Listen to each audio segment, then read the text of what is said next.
Patay ang 34 na taong gulang na teacher matapos pagbabarili ng riding in tandem sa may Commonwealth Avenue, Quezon City.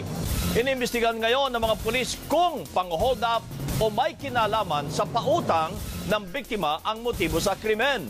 Nagpapatrol si Dolan Castro. Hindi ko alam. Labis ang hinigpis ng mga kaanak ng elementary teacher na si Cheryl Bonifacio. Pinagbabaril hanggang sa napatay ng dalawang suspect na sakay ng motorsiklo ang 34 anyo sa teacher. Kasama ni Bonifacio ang dalawa niyang co-teacher nang maganap ang krimen.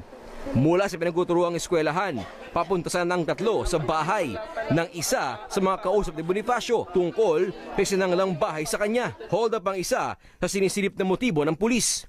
Hindi ko na rin nakita pero narinig ko lang na sabi inagaw daw ang bag. Naka-picture sa akin, motor, may dalawa. Kwento ng ina ng biktima, magkikita raw sila dapat ng kanyang anak bago ang krimen. Nakatakda kasing ikasal pala sa simbahan si Bonifacio ngayong darating na Mayo. Magbibigay po siya ng pera sa akin na ibibili ko ng gown niya kasi kakasal na siya sa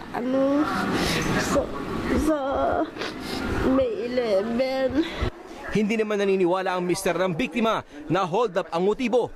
May kasama po kasi ang teacher, bakit hindi po na hold up? Siya lang po yung ginanon.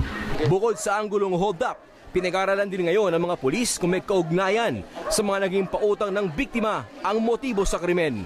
Dolan Castro, ABS-CBN News.